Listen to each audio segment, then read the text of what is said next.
Sifu is the kung fu game we have wanted for years, and though it's short, the simple yet fun combat brings one of the most fun experiences ever.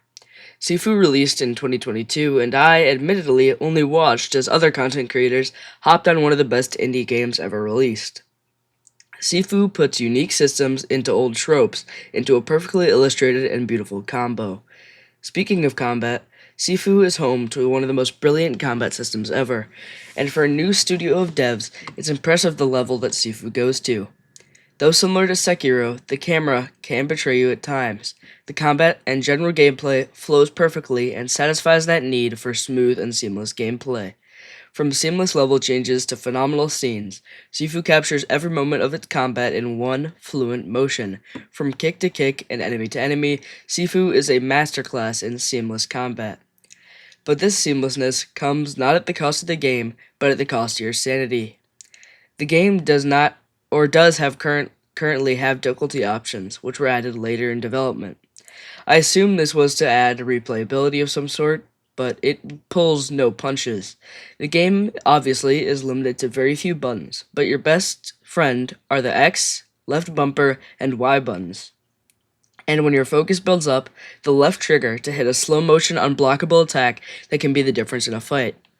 Though the game is limited in its combos and its 3D, it does not have the luxury of 2D fighting games. The gameplay loop is always entertaining as you engage new enemies and arenas that challenge your knowledge of the game. Sifu does not strive for improvement, it strives for perfection. But with perfection comes structure, and like so many other martial art inspired games, your stance can make or break you. The enemies in Sifu hit hard, and you don't fight them one at a time. The game forces you to be aware and sway or parry your way through situations. The moment your structure meter maxes out can cost you, so moving out of the way of large attacks is crucial. But your enemies also share this structure bar.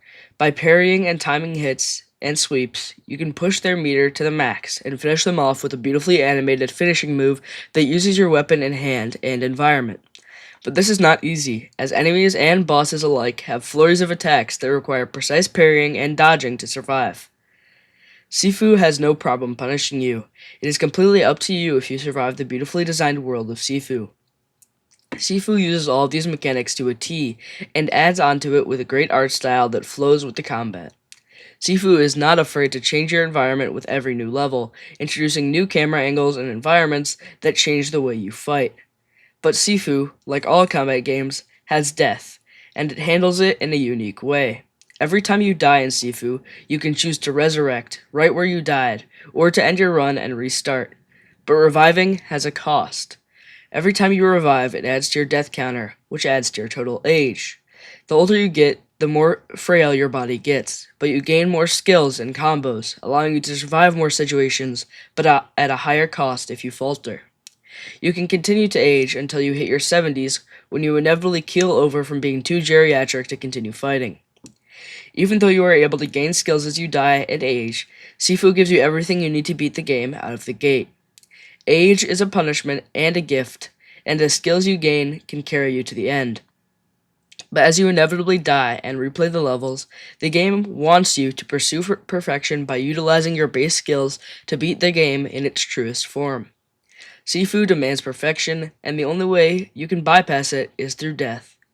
In the end, Sifu is a masterclass of indie design, and I look forward to other games Slowclap will deliver in the future. I rate this 10 Jackie Chans out of 13.5 Bruce Lees.